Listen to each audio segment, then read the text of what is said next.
In the practice of Wing Chun, the modernized fighting system, the emphasis is the Do-Yin. Your Do-Yin is your center line. Now the center line can move, right, at any time. At the higher level, there's 360 center lines, just like degrees in a sphere, right?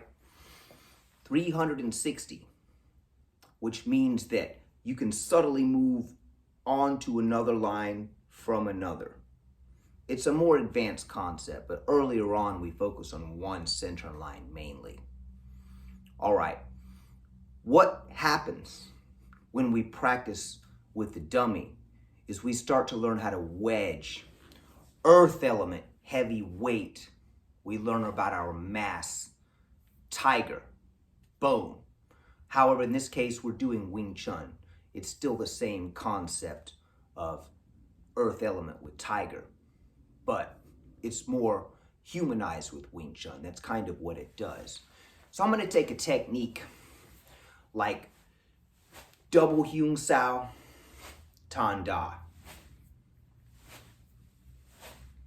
Now in the Wing Chun stance, the knees are bent. This is short, close quarter, right? Maybe I do Heung Da with a punch this way. Double Heung into the Tan Da, right? Now Wing Chun centers on opening and closing the elbow in many respects. You see how the feet turn parallel. So a lot of this is going to be employed in the dummy. The more important thing is we want to sink down and learn how to put our hips and weight under our opponent. Wing Chun is not about moving around and doing strikes. You're playing. Wing Chun, if it's serious, is getting straight to the point.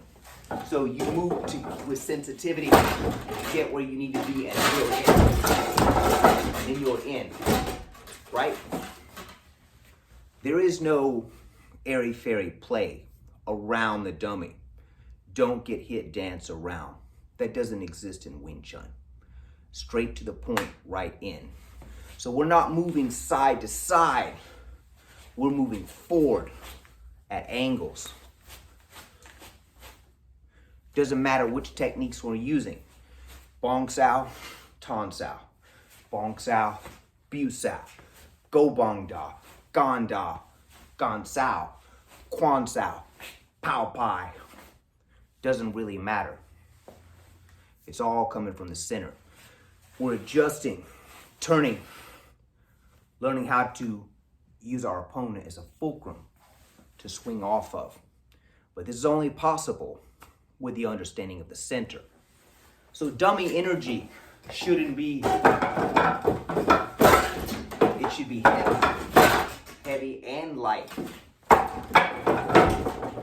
So the energy harmonized, earth, water, fire, and air is gonna have a specific blend to it.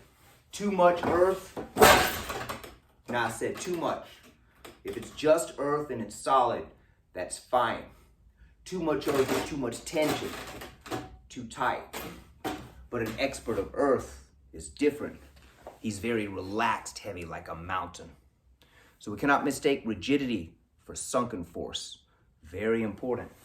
Air, the ability to move light. When you disconnect to come back on. There will be times when you cannot fully stick. The dummy teaches to do that as much as possible. So, if I'm practicing techniques,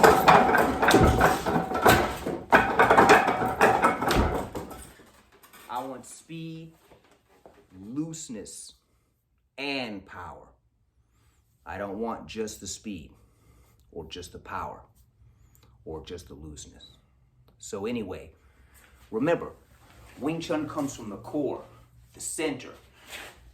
We're trying to get underneath our opponent. We're not just trying to step in and strike. You have to control 3 things to win with Wing Chun. You have to control the center. You have to control your opponent's arms and legs. And you have to take your opponent's horse. Let me say that again. You have to control the center line. You have to control your opponent's arms and legs. And you have to take your opponent's horse, which is the stance of power, whatever it is. However he's standing to get power, you got to wipe his base out. Wing Chun is designed like this. It's also a concept you hear called cow catcher, cow catcher's leg. You see how this leg tapers down like this? I built mine with an extended leg. A lot of dummies don't have the leg that extends out this far. I have a terrible tripod here, but you see how this leg extends out. Here's why. Because when you're moving, you gotta be careful. You can fall very easy with a longer leg. You see how the leg comes through the other side? This is where an expert of Wing Chun wants to get you. His leg is between yours, or if you're worse off, he's here on you, to the outside, beating the crap out of you with his arms and legs and driving you back this way. That is hard to get with a lot of opponents. So the next best thing is you get that one leg right here between his legs. So if I'm in Yi Chi Kyup Ma stance, I drive out and try to get that leg between the legs. Now, if you get to the outside of his leg with one of your legs, this is the best. It's every Wing Chun practitioner's dream. Like I said, it's not easy to get. So here's a drill I'm going to throw in with this, because I appreciate all the new subscribers. I'm going to show you a technique to get to the outside leg from the inside. And I'm going to fold my arms so you can just see the legs and how it works. I'm going to adjust this a little more. This tripod sucks. Here we go. All right. So I'm going to take up this way. So the inside of my right leg is on the outside of the dummy leg. Hewn right around and step down. So I'm going to slide back. You'll probably move this back a notch. I made this to slide.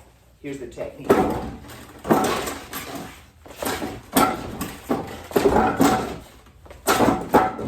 So the second you tap, I have the pins in here. The second you tap, I drive. Okay. So you're tapping, getting around and driving in over and over again.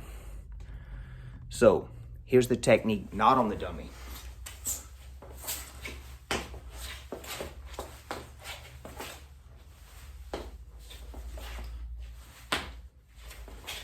Hyung Sao with the hand, Hyung Gurk with the leg.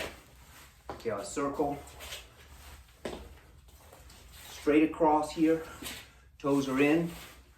I come straight across, Hyung Sao down.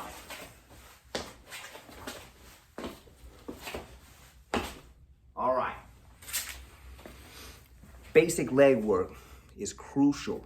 It's like I said, this stance, basic Yi Chi Kyup Ma, gets very strong over time. Standing in it, breathing in it, punching from it, turning in it. It will get strong, made for close quarter. So you'd be like a pound of sandbags, 1,000 pounds of sandbags in your opponent's face. Much better at close quarter. Remember that. Out of its element, not so good.